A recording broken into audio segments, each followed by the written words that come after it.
जय हिंद बच्चों, कैसे हो? उम्मीद है अच्छे होगे। स्वागत है। आज हम बच्चे कक्षा 9 की गणित अध्याय 7 त्रिभुज की प्रश्नावली 7.1 का प्रश्न संख्या 6 करेंगे इस वीडियो में। बच्चे देखिए, आकृति 7.21 हमने बना दिया है। आकृति को में ए सी बराबर ए ई है, तो ये रहा बच्चे ए सी बराबर ए ई। ये देखो यहाँ पे ऐसे डैश डैश, ये वाली लाइन इसके बराबर है भुजा। ठीक है, ए बी बराबर ए डी है, ए बी ये है बच्चे बी, ए बी बराबर क्या है ए डी, यानी कि ये वाली भुजा इसके बराबर है, ये डैश बना है। ठीक है, और कोण बी ए डी, कोण बी ए डी यानी कि ये वाला कोण, ठीक है, बराबर है कोण ई ए सी, ई ए सी यानी कि इस वाले कोण के बराबर। दर्शाइए कि बी सी बराबर डी ई, बी सी यानी कि ये भुजा बराबर डी ई यानी कि ये भुजा, ये वाली भुजा और ये वाली भुजा हमें बराबर दिखाना है। तो बच्चे हम कब दिखा सकते हैं? अगर ये भुजाएं जिस त्रिभुज से मिल रही हैं उनको हम सर्वांगसम सिद्ध कर दें तो ऐसा हम दिखा सकते हैं। फिर बोल देंगे ये दोनों बराबर हैं। क्यों है? क्योंकि संगत भुजाएं बराबर होती हैं, सर्वांगसम त्रिभुज की संगत भुजाएं बराबर होती हैं। तो अब देखो बच्चे, ये वाली भुजा की बात हो रही है। ठीक है, इस वाली भुजा से मिलकर कौन सा त्रिभुज बन रहा है? आपको बन रहा है ए बी सी, एक त्रिभुज ये बन रहा है। ठीक है, और इस वाले भुजा की बात हो रही है, इस वाले त्रिभुज से मिलकर कौन सा त्रिभुज बन रहा है? ए डी ई यानी कि इस वाले त्रिभुज की बात हो रही है। ठीक है, बात समझ में आ रही है कैसे है? इसको मैं छोटा सा एक बना देता हूं। एक त्रिभुज आपका कुछ ऐसे है, ठीक है, दूसरा त्रिभुज क्या है? इसी के ऊपर कुछ ऐसे ऐसे है। ठीक है, तो एक त्रिभुज ये वाला सर्वांगसम हमें सिद्ध करना है इस वाले त्रिभुज के।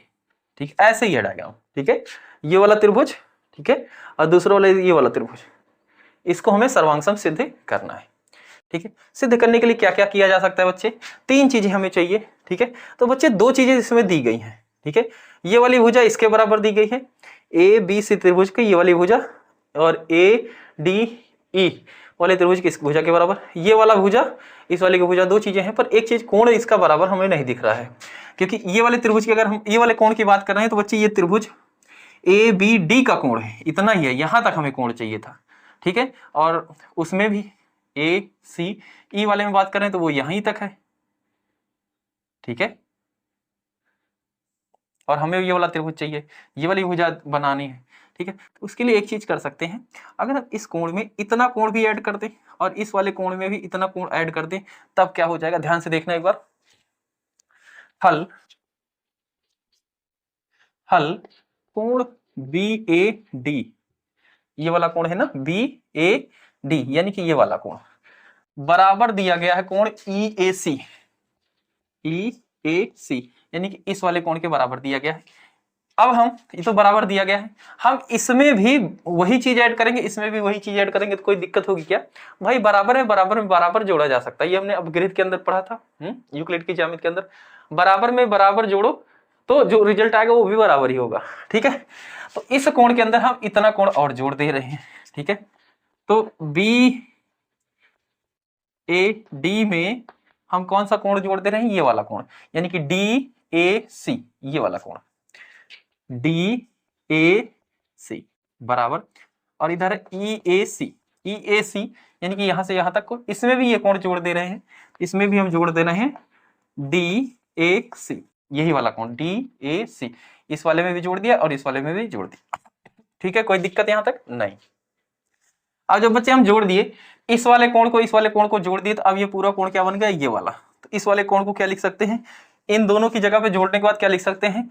बी ए सी, ये क्या बन गया? कोण बी ए सी बराबर।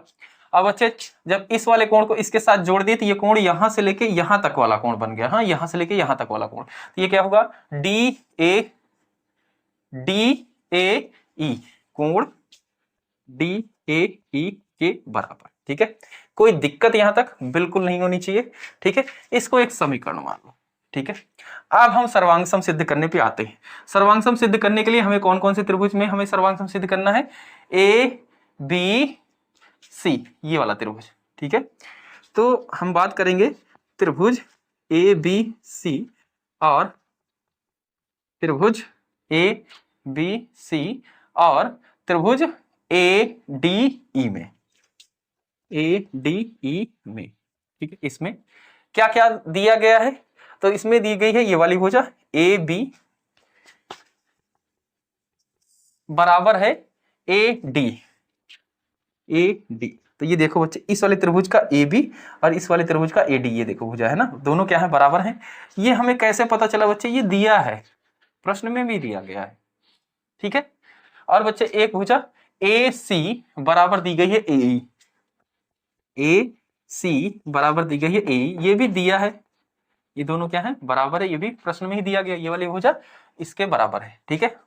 दो चीजें हमने सिद्ध कर ली। अब बच्चे इस वाले त्रिभुज में देखो ए बी सी, इस त्रिभुज का ये वाला कोण, ठीक है, और इस वाले त्रिभुज का ए डी ई वाले त्रिभुज का ये वाला कोण, ये दोनों भी बराबर है, ये हमने अभी ऊपर सिद्ध किया है, ठीक है। तो यहां से हम लिख सकते हैं कि कोण बी ए सी बराबर कोण डी ए सी। ये कहां से हमें पता चल रहा है, समीकरण 1 से, हमने समीकरण जो लिखा है समीकरण 1 से, ठीक है, ये दोनों बराबर है, ठीक है। तो किसी तरह सर्वांग सम सिद्ध करने के लिए तीन चीजें चाहिए, तीन चीजें हो गई, दो भुजाएं हो गई, एक कोण हो गए। अब ये कौन कौन सी भुजाएं हैं, कौन कौन से कोण है, उसके आधार पर हम बताएंगे कौन से नियम से ये सिद्ध हो रहा है। तो बच्चे एक भुजा इसकी ये थी, ठीक है, और एक भुजा ये थी ए बी सी त्रिभुज की, एक भुजा ये, एक भुजा ये, और इसी के बीच वाला कोण था, तो ये कौन सा सर्वांग सम होगा, अतः एस ए एस सर्वांग सम से, ठीक है। अतः त्रिभुज ए बी सी सर्वांग सम है त्रिभुज ए डी ई, किस नियम से, एस ए एस सर्वांग सम नियम से, नियम से। अब बच्चे ये क्या हो गया, सर्वांग सम सिद्ध हो गया। अब इसमें पूछ रहा है कि बी सी बराबर एडी, तो बच्चे देखो इसके अंदर बी सी आ रही है क्या, त्रिभुज ये रहा बी सी और ये रहा डीई, ठीक है। तो ये तो बच्चे इसी की संगत भुजाएं हैं, ठीक है। तो क्या लिखेंगे, बी सी बराबर डीई, क्यों बराबर है, सर्वांग सम त्रिभुज की